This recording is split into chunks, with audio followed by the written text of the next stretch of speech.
introduce Christine Leuthold, who is a US citizen with Swiss roots and has lived in and worked in New York, San Francisco, DC, Atlanta, London, Paris, and Shanghai.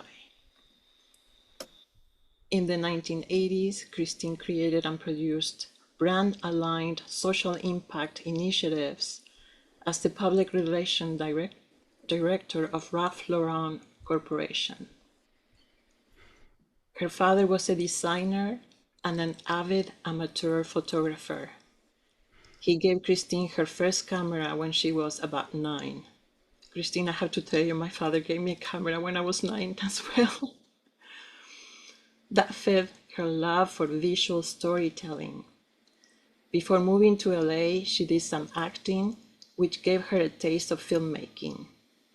When she moved to LA about 10 years ago, she co-directed the SLN Inspirational Film Festival for a couple of years, and at the start of COVID, went virtual to present over 50 online screening salons, similar to the one that we are doing today. More recently, she worked on several documentary projects, and now she finds herself as the creator, director, and one of the producers of the documentary From Hope to Home documentary with a singular perspective about homelessness. Today, Christine will present to us her talk titled Grounds Us and Nourishes Us, Home and Community. Please take it away, Christine. Thank you. Thank you.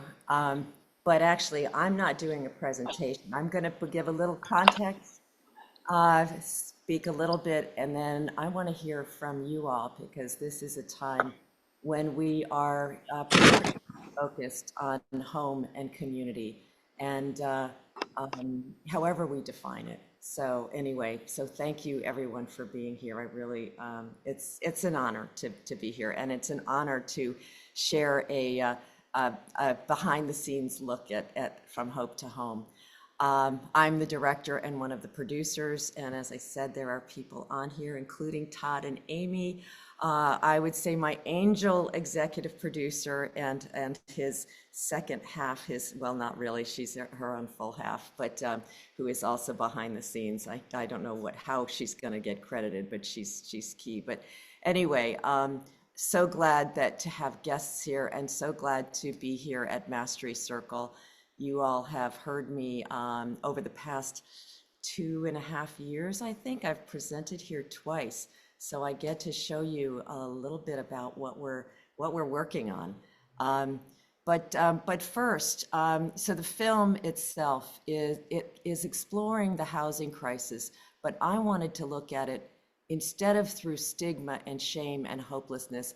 I wanted to focus on success and resilience, because that's what happens when you are unhoused or have experienced housing instability, and when you are experiencing it in the moment and when you come through it. Anyway, but right now we have more homeless people in the country than ever before. Between 2023 and 2024, based on the point in time count, homelessness in the United States increased by 18%. The highest rates were among seniors and young people, which I think is, it's not just California, it's not just New York. And in fact, in California, the rate of increase was only 3%. Any increase is not fulfilling this. This is my muse, the Statue of Liberty. This is the first edition of the National Coalition for the Homelessness. They just launched a magazine, and I thought it was very ironic that they were focused on that too. But you know, we made a promise to people coming to this country, and it was honored by France in that gift to us. In any case, people talk about falling into homelessness. At first, I thought, what a cavalier sort of way to phrase it. But then when someone asked me, so Christine, what is the one or two reasons that people become homeless? And I couldn't answer the question. And I said, think about a hole, a black hole. You can fall into it from this side or this side. You can trip and go right down into it. You can slide into it gradually. That's how people fall into homelessness. And that's when that term made sense to me. It's not falling off a cliff for many people. It's a paycheck, it's a car payment, it's a medical bill, it's something that for perhaps you were born into generationally. It's zoning, it's all sorts of things. But as I have seen over these past 3 years and before that, there are many ways that people can climb out of it. But the through line of it is that it's about having a safe and secure place to call home and community, however you define it. To introduce this, what we'll be seeing, which is just it's a 10-minute work in progress clip. We did it because we wanted to give people a sense of where we were, but more importantly, it was like, we have this footage, we have these amazing stories. Though we are planning to finish the film and submit to major film festivals in spring, I said, let's start getting it out now through events like this, sponsored events where people can be impacted already, and where the narrative that keeps getting in the way of progress can be shifted and corrected so that people can see this issue more clearly.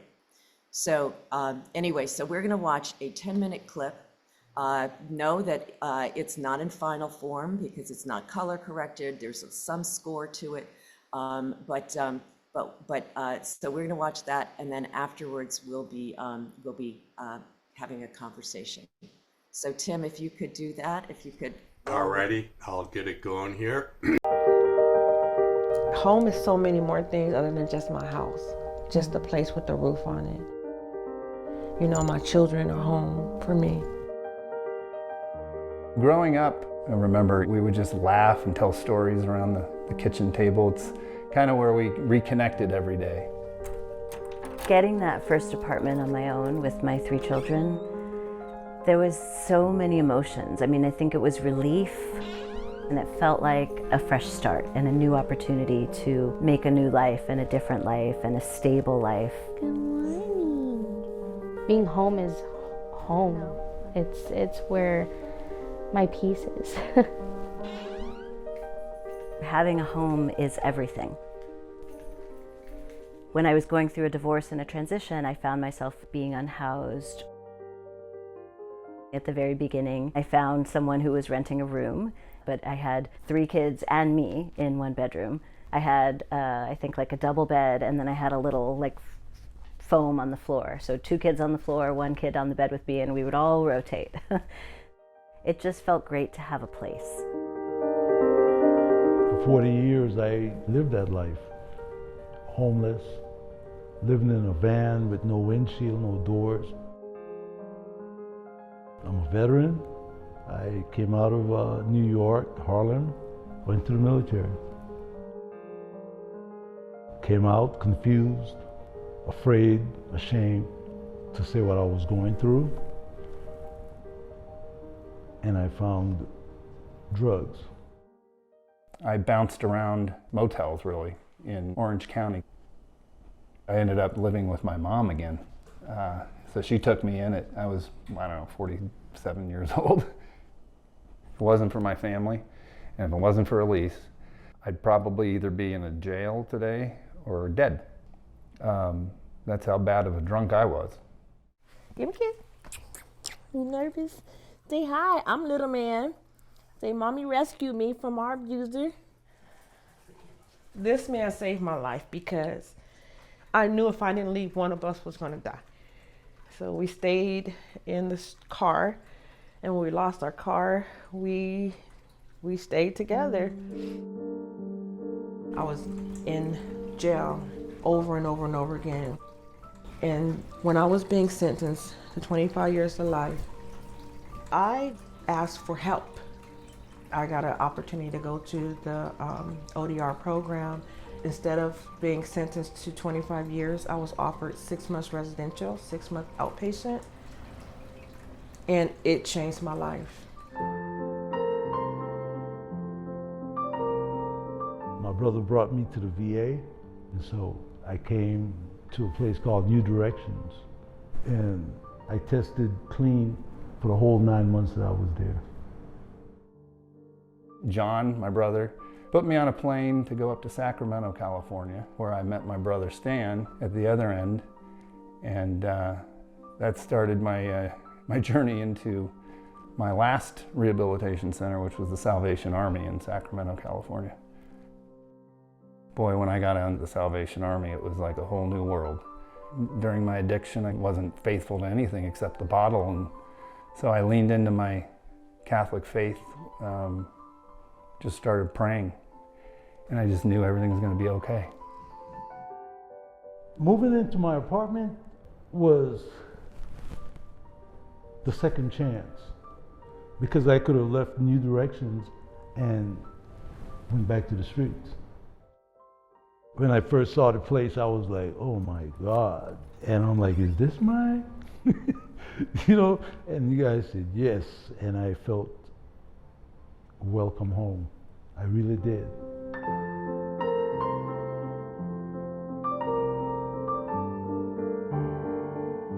After working at the food bank for probably about 6 months, I was able to save up enough to get my own apartment.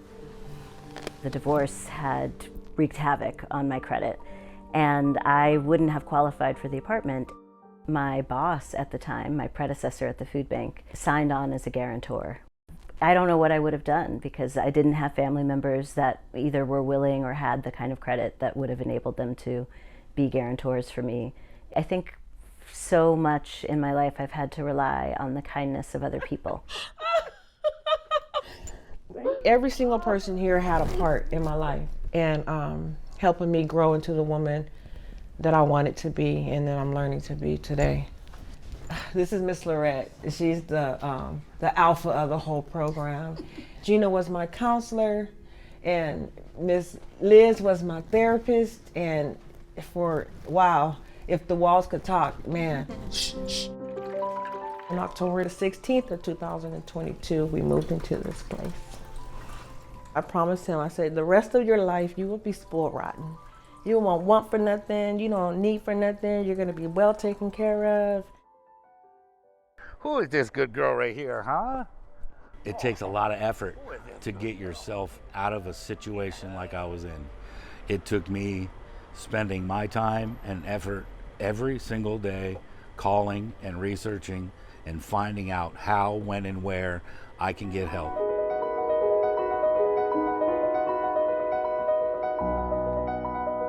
I was a homeless former foster youth. I went into a shelter when I was 16. When I moved here, I not only was happy, but I felt safe for like the first time ever.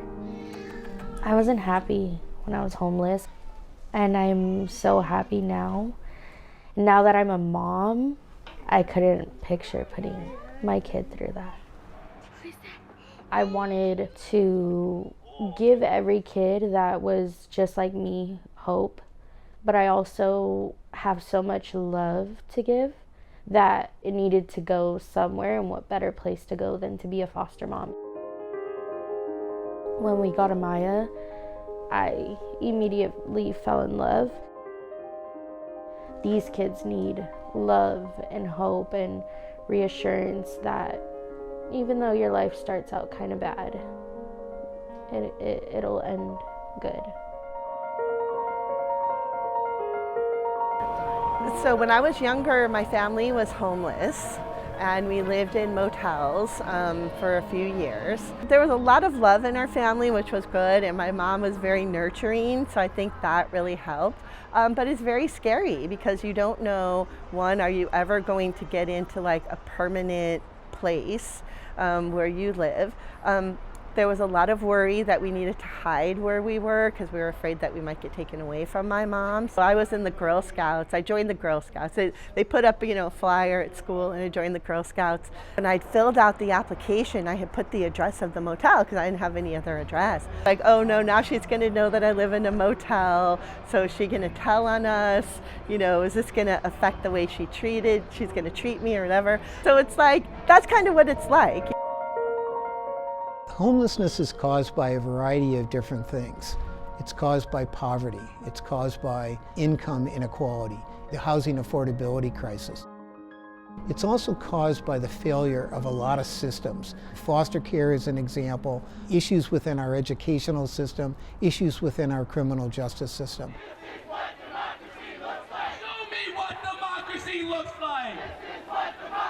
We absolutely have to change the tide and move back to sensible, proven solutions like permanent supportive housing or transitional housing, jobs that pay livable wages. Those are the things that end homelessness.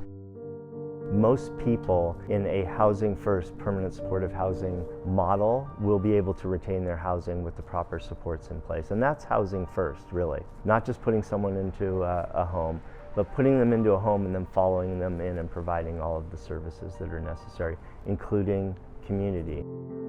We need that. We need a group of people that's going to support us. So I would tell families, like, come to your people because we need you more than anything else. Each of us has a purpose on this planet and in this life. And it might be something just as small as giving hope to someone else. The work that we do at Westside Food Bank is really part of that equation. If we can provide really good, nutritious food, we can keep families housed by allowing them to use their limited resources on housing and their other basic needs. When we've had victories, when we've been successful in moving legislation, it's because of direct action. So contributing is always important, and that's not just money, it's also contributing your time, advocating. This is a collective problem that we have to solve collectively with a will to do so. And I think part of that will comes from recognizing that people are just like us. This is the key to my home. Here's the key to my mailbox because I get mail now. In the end, we all want to have a good place to live. We want to have good food to eat. We want to have a society that's livable and enjoyable. And I think it's incumbent upon all of us to work to change the systems so that they don't leave people out.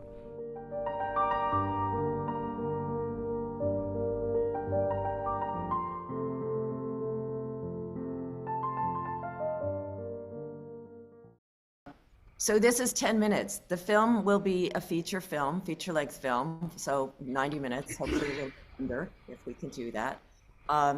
And as I said, this is just to give you a glimpse. And I have to say, thanks to Dana White, you all have been with me. I think the first time I presented here was 2 years ago. Yeah. Probably right about 2 years ago, anyway. And you all supported me then, and you continue to.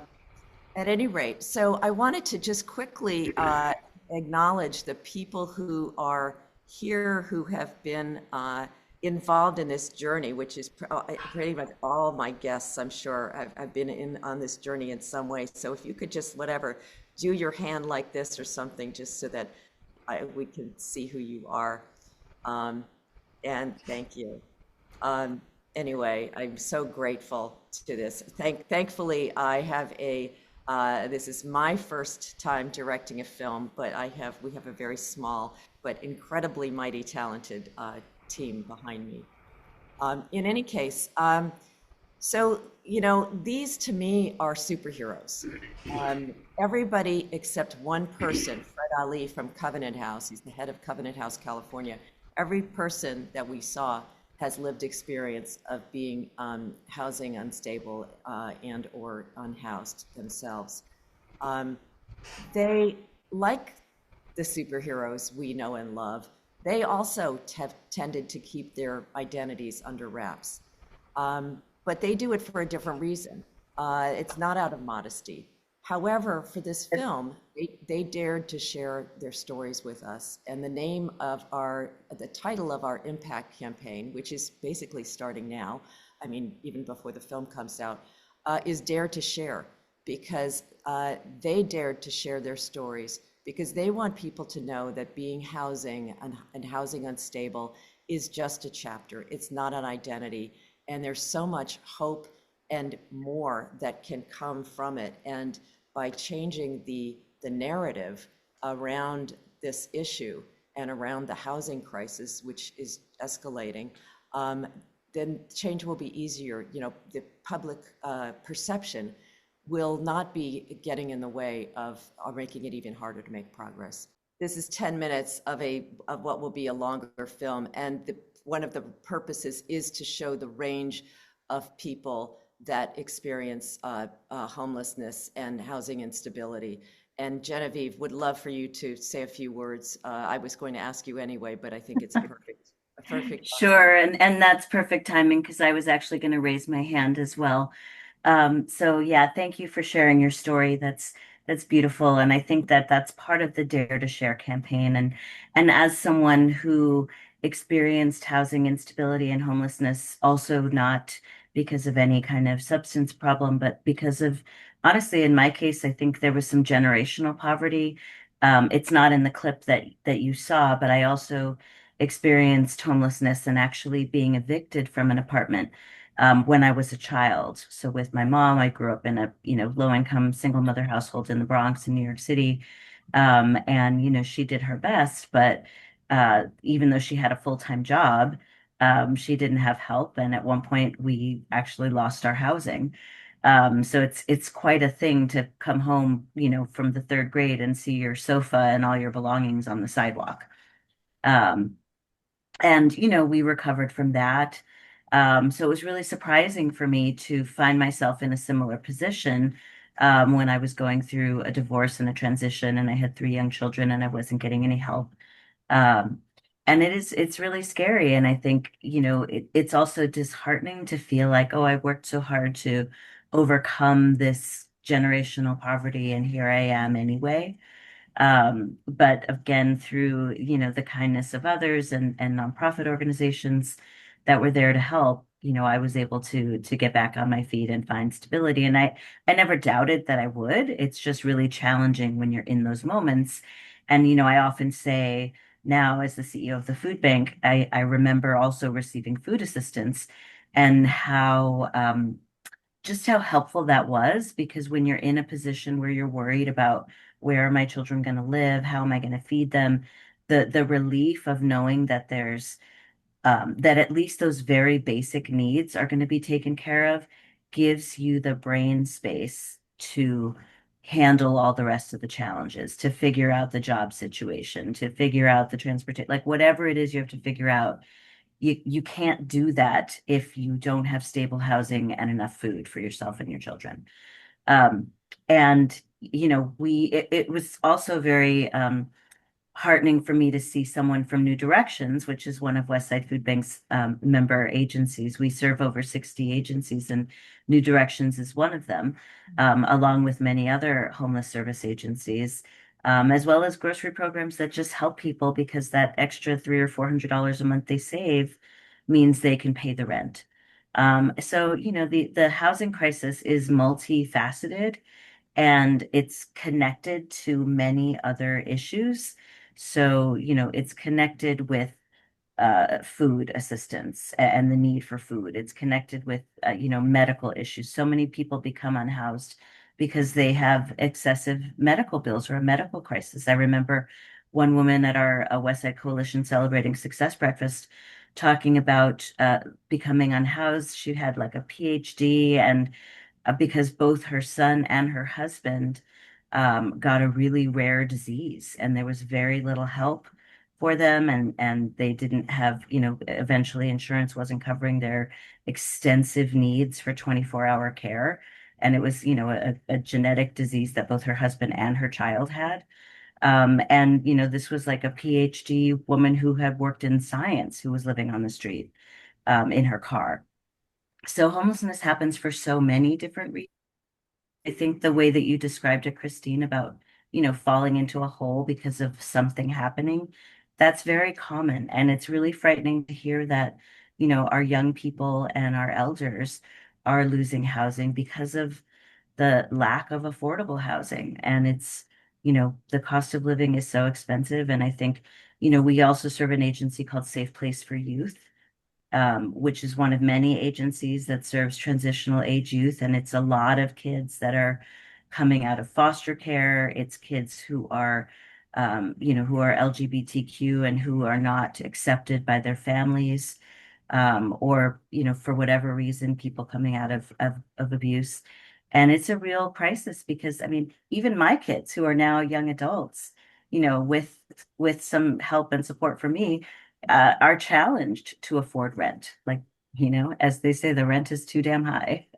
Um, so yeah, this is really great work, and I'm honored to be a part of it, and I'm happy to share my story, because there's nothing to be ashamed about. This is not the problem of a particular individual who is unhoused or fell into homelessness. This is a societal problem. And we have to fix it as a society by fixing the many prongs that cause people to lose their housing or to not have housing. And it's education and the school to prison pipeline, it's housing, it's healthcare, it's mental health care. There's so much that contributes to this crisis. And I'm just glad to see a hopeful way of presenting the issue. Our fiscal sponsor is the Film Collaborative, which allows donations to be tax deductible. And when we shared the film and had a conversation with them before they approved us, they said they've gotten a lot of proposals, but that our approach was totally unique, and they really appreciated that. And I do think that if you think back to the late 80s and 90s, when people were daring to come out as being gay, there was a risk to it. And now, well, since January, it's a little bit different, but now if someone shares with you, hey, I'm gay, or I'm transitioning, it's okay. It's more than okay. It's embraced because you're sharing part of your identity. And I really, my goal, the reason why I called this Dare to Share, the campaign, is because I really think these are stories of courage and resilience, which is why I wanted Tom to talk to Tom for the film. But these are stories, and I really do feel like in not now, because there is this stigma is so there, but I hope that this film will be my way, our way of contributing to changing that narrative, so people do say, just like they said, I climbed Mount Everest, which I haven't, but just, they will be as proud to say, rags to riches. I mean, that is the story of the American dream. And I think that these are people that you want to have in your circles, that you want to hire, that you want to support and continue. And the Donald Whitehead. So when I first started, I'm a big believer in collaboration, which I think you guys sort of know. People call me a connector, but I just like to help in whatever way I can. The high tide lifts all boats. But I wanted to bring on nonprofit partners so that, in the event, and hopefully the film makes money, that we would be donating a percentage of those proceeds. And the National Coalition for the Homeless was the first one we brought on, thanks to Heather Hutton, who's here with us from Atlanta. And Mary Cellini is here too. She heads up the California field office for the National Coalition for the Homeless. She is also with Housing as a Human Right. And when we actually had a in-person event like this with a panel Saturday a week ago. But then I also wanted to focus on youth, because that is also about prevention, and it's such a high increasing, and you have your whole life ahead of you as a young person. So the Covenant House International is another of those nonprofit partners. And then because food insecurity is so close and related to, not close, but it's part of the whole continuum, we approached Genevieve at the West Side Food Bank. We had no idea that Donald Whitehead, the executive director of the National Coalition for the Homeless, and that Genevieve Leuthold, the president and CEO of the West Side Food Bank, I didn't know that they had lived experience, but that came out. Robin, who you saw in the film, she's now a housing navigator, and she wrote a book about her experiences. And she also just founded a nonprofit to help people deal with trauma. So, these are not just sort of coming out and, and these are not rare stories. I have found this pay it forward and up and out mindset so prevalent. Heather is another example. So is Tess, who was on before. She was at the very end. But anyway, so I just wanted to say that my hope is that other people, the more people, just like when people were coming out as being gay, the more people that dared to share their stories, the more people felt safe in doing it, and the more we were seen as who we were. So anyway, who else has something that they want to say or ask? Yes, Lisa. So as most of my Mastery Circle friends know, I live very close to downtown LA. And I really value and appreciate all of you who are implementing these programs to help people who make a choice that they want to get off the streets. But my question is, which is a hard one, how do you handle the person that doesn't want to give up their freedom and is determined to live on the streets? And also those people who are heavily addicted to fentanyl and are wandering around the neighborhood naked that really don't want to be helped. I'm so looking forward to your film being finished because I think it's so important that all of us are aware of this, of the possibilities for people to find a place to live. But if you could address my question, I'd really appreciate it. Thank you. I will answer that, but I also see that Susie Shannon, who is on the film, I see she's raised her hand, and I'm not sure, Susie, if you've raised it because you want to comment on this. Yes, I would. That's what I thought. So please, and thank you for hosting us. It's our pleasure. Yeah. So I am in transit, so I'm going to keep my video off if that's okay. So I just want to talk. So I am formerly unhoused. I also have worked in downtown Los Angeles on Skid Row since 2005. And one, I just want to say that drug and alcohol problems are in every socioeconomic group, from people who live in Beverly Hills to folks, who live in Sherman Oaks, to people who, yes, are also on the street on Skid Row. And so this question comes up a lot in the context of people who are unhoused. It doesn't come up a lot in terms of people who live in Beverly Hills or Bel Air or the west side of Los Angeles. So we do need to keep that perspective. The highest number of people who are drug and alcohol addicted are actually housed. So these are societal problems, and we know that there are lots of solutions. But I just want to say that because I'm someone who doesn't really like that folks lean in on stereotypes. That said, sometimes homelessness is also a cause of addiction. So we know that when people suffer from trauma, that their addiction tends to come out, whether that's hoarding, whether that's drug or alcohol addiction. And so these things obviously need to be addressed for people, but that's in every socioeconomic group. And I just want to say that there have been many, many studies. The best one would be Utah, which reached a functional zero on chronic homelessness, that there's about 5% of the population that either get into programs and leave, and that would mean housing programs, or never come in at all. Okay, that's 5% of the population. And the only reason that I say this is because homelessness really is a policy choice in this country. We have the money to house every single person who is unhoused. I have schooled many, many elected officials. I can't even tell you how many in Los Angeles since 2005. And whenever someone just gets elected, I tell them, people do want to come in off the streets, and you are going to see this. And every single one of those people who have been elected have come back to me and said, you were exactly right. You're exactly right. And it's about 5% that don't want to come in. So the problem is that our system right now is a revolving door back into. Whoops. Susie, we lost you. Okay, well, let's. When we talk about interim housing, sometimes it's not, permanent interim, until they get into housing.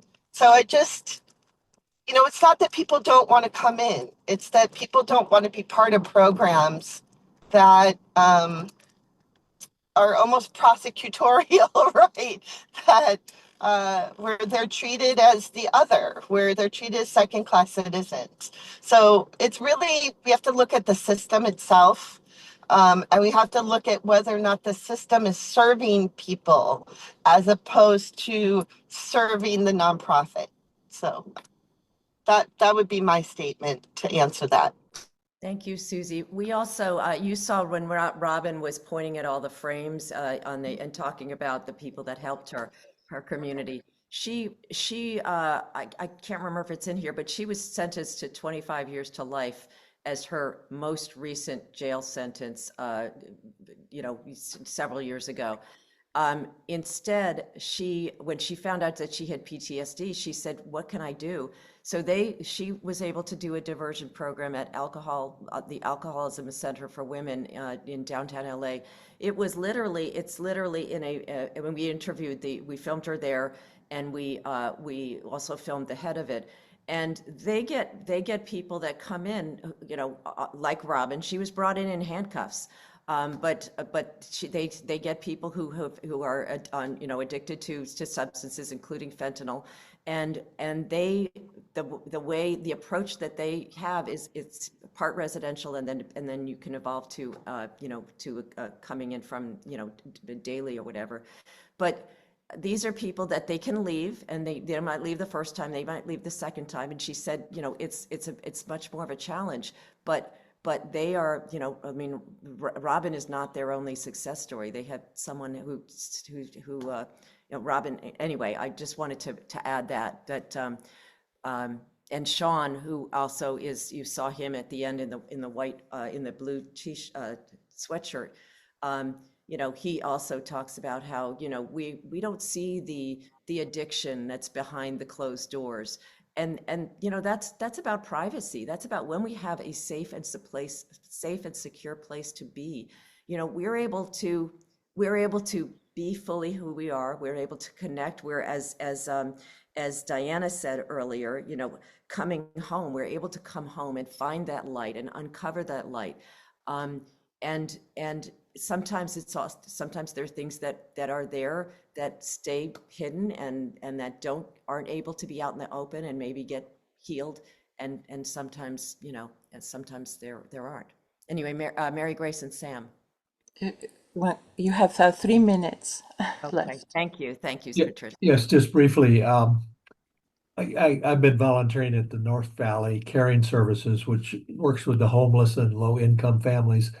And Manny Flores, the executive director there, he and I were talking one day, and he mentioned, in effect, the 5% that were referred to earlier who did not want to come in.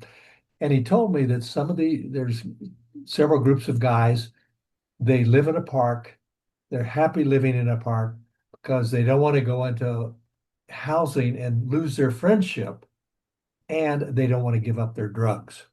So that's the recalcitrant ones who may end up dying in the park. I mean, I've known several men that have died in the park in the rain, because they didn't want to come in, and the friendship and the drugs.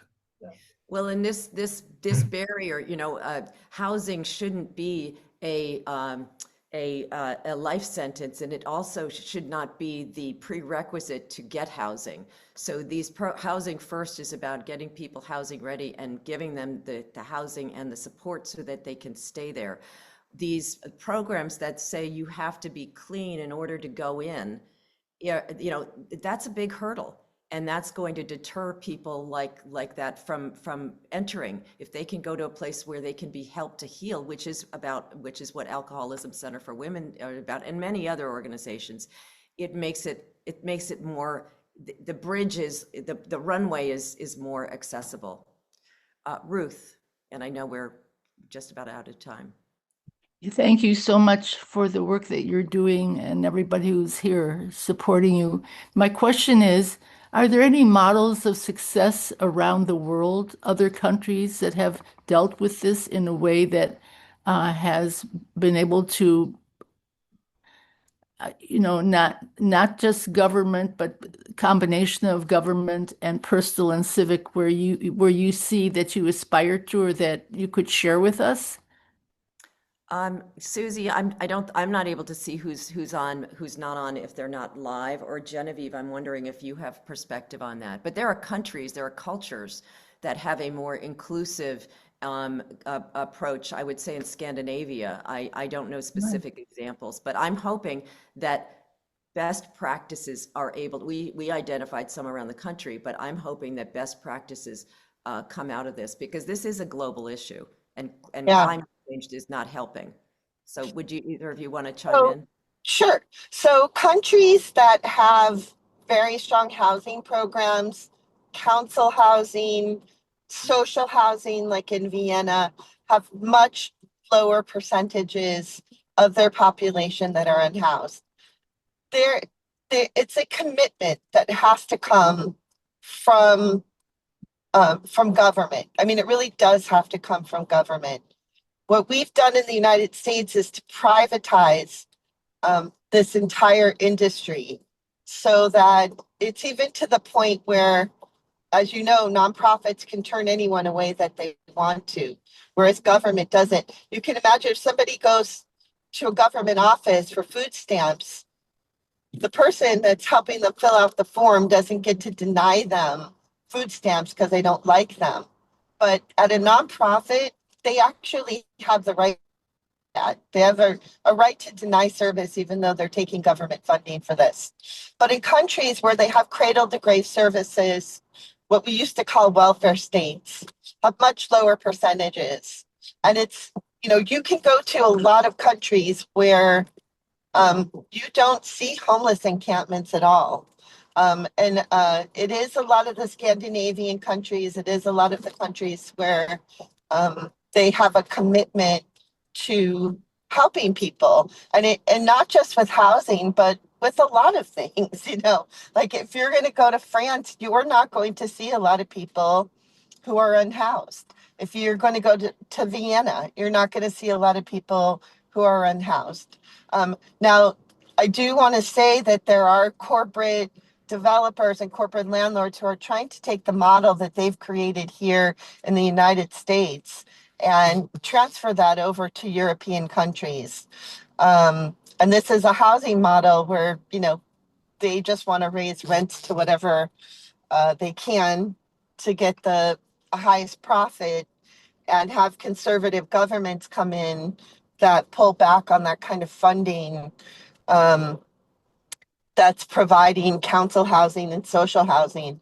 But the pushback in the UK, when one of our developers here in the United States bought what was council house, pretty much very low income housing, and they tried to raise the rent, what was about £750 a month. There were over 100,000 people that came out in protest to, and basically what happened was the developer had to sell that property back to the tenants. So very strong social safety network will lead to less homelessness. In a country like the United States, where they have, developers and landlords run amok. And we know that in Los Angeles, for every 5% increase in rent, 2,000 more people become homeless. So it shouldn't be any surprise that LA is the homeless capital of the United States, and California has over 185,000 people who are unhoused.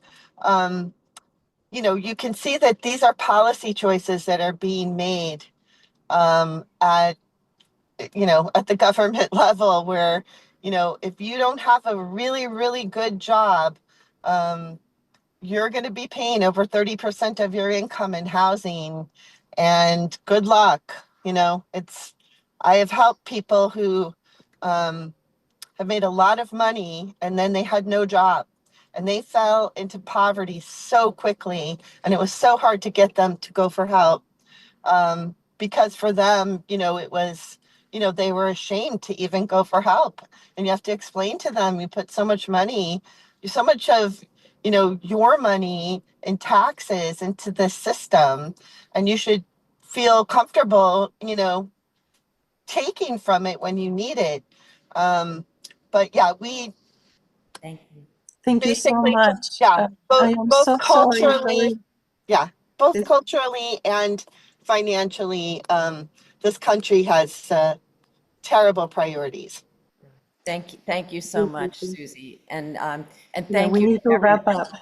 so much. Yes, thank you for being here. I put a couple of links in the chat, and to be continued. And thank you for your support, Patricia. Sure, thank you so much for your presentation. Yes, this conversation to be continued. Dot, dot, dot.